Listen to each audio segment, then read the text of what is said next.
All right. Hi, everybody. I hope y'all remember the Kyle Kulinski video that I made a couple days ago. It's been more than a couple days ago. It's been more than a couple days ago.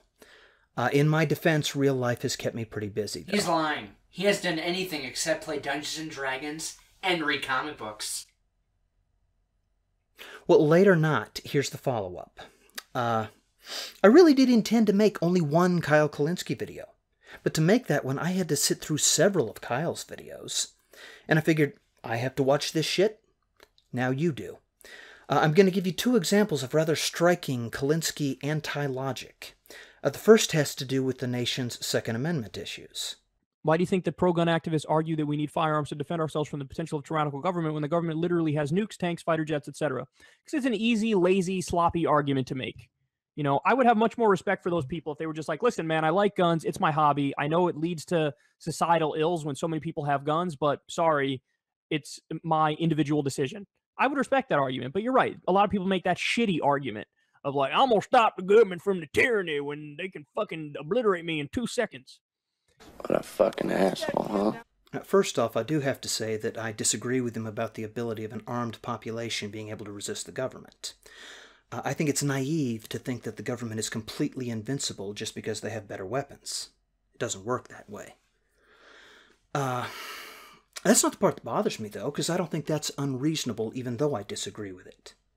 The part that bothers me is that he provides two arguments for gun rights advocates to give. The first is that we need guns to protect us from the government. It's the second one that bothers me. You know, I would have much more respect for those people if they were just like, listen, man, I like guns. It's my hobby. I know it leads to societal ills when so many people have guns, but sorry, it's my individual decision. I would respect that argument. But so he would respect them if only they would admit that they love their hobby so much that they don't care about societal ills? Somehow I don't think that Kyle would respect that. And I'd hope that he wouldn't, because that'd be a terrible thing to say. But isn't there some other argument, an obvious argument, that a guns right advocate might use that Kyle is ignoring here? An argument like, say, self-defense? Because even if you believe that your guns cannot protect you from the government, they sure can protect you if someone breaks into your house. Or if they try to rob you on the street. This is a dangerous world we live in, and that's why gun rights advocates want their guns. That's a pretty strong argument. Why would Kyle omit that? Especially seeing as how it is a very obvious and often used argument. It seems rather disingenuous to me. I thought Kyle was supposed to be above that sort of thing. I don't understand why you have to be disingenuous in the service of making your point. See, what he's doing, he is providing his opposition with the worst argument he can to undermine them, while ignoring their real argument. You want another example? Here's another one. It's the same thing with kneeling during the anthem. Yes, it's not legally a First Amendment issue, but the principle of free speech is still at work here. Should you allow dissent within an organization? I say yes. Should you allow peaceful protest? And that leads to the main point here. They are just ridiculous in the argument of, hey man, there's a better time and place to do it. Really? When's the better time and place?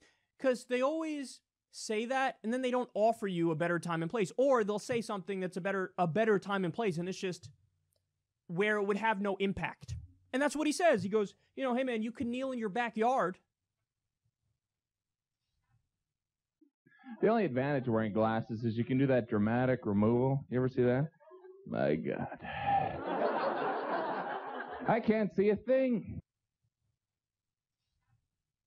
Bitch, what? You can kneel in your backyard. So, in other words, when your protest against police brutality can be seen and heard by no one, and nobody can care about it because they're unaware it's happening, that's when you can protest. See, this is the goalpost moving that always happens on the far right when it comes to these sorts of issues. So if you have, say an unarmed black person who's killed, and then there's riots in response to that, what'll they say? They'll go out there and say, oh, how dare you do riots? That is so immoral and unethical. You know, you should learn from Dr. Martin Luther King Jr. and do some peaceful protests instead. And then if there's a, killing of an unarmed black man, and then there's peaceful protest, they go, oh, how dare you disrupt people on their commute to work with your peaceful protests in the street. You know, you should really do this peaceful protest in a different way. Then you get a guy like Colin Kaepernick, who is doing the most mild version of a protest imaginable. I'm going to silently take a knee.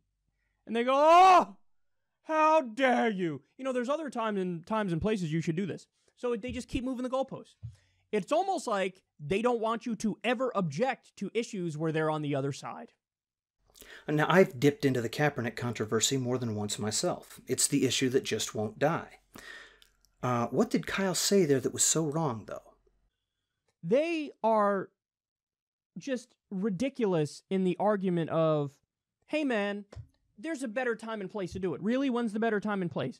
Because they always say that, and then they don't offer you a better time and place. Or they'll say something that's a better time and place, and it's just where it would have no impact. Is that so? Well, I do have to admit that he's responding to something that is pretty damn stupid. It's not about the First Amendment. You have the First Amendment. Fine. Kneel or do what you need to do at a softball game in your backyard. You're a stupid son of a bitch, aren't you? Yeah, that's a dipshit thing to say. Is blatant idiocy the proper response to blatant idiocy, though?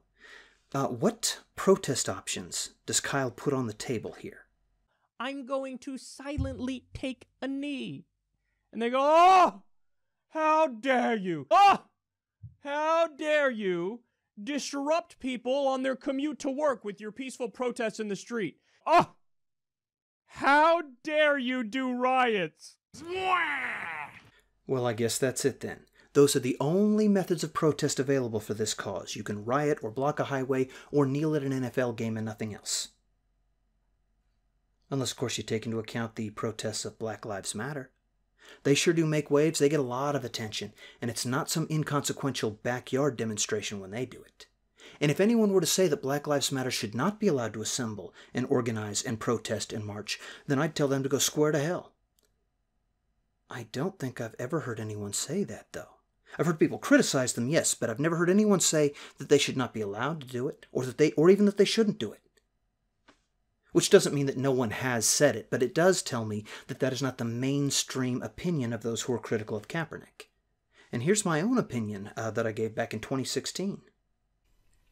I don't like the Black Lives Matter organization. I don't agree with their stances. I don't agree with a lot of their methods. But a lot of the time, their protests are exactly what they should be. And they're doing exactly what they should. Kaepernick is not. Because when Black Lives Matter holds their protests, they, in an attempt to raise awareness of the issues, they accomplish that. Kaepernick doesn't. Kaepernick draws the spotlight to himself. So that's me using Black Lives Matter as a positive example to compare Kaepernick to.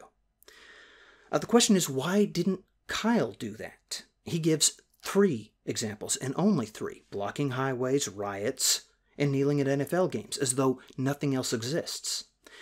And admittedly, it was that dumbass "you can kneel in your backyard" comment that gave him the opportunity for his verbal sleight of hand. But that doesn't make Kyle honest. He wants to pretend that opposition to Kaepernick would eliminate all protest, when that is not true. He is trying to put his opposition in as bad a light as possible by providing their argument for them, and nothing is more disingenuous than that. And the thing to remember about this is, I didn't go looking for these 2 examples. I watched several Kyle videos, a relative handful. He makes a lot of material. I did that to make my other video about him, and these 2 just fell right into my lap. It was that easy.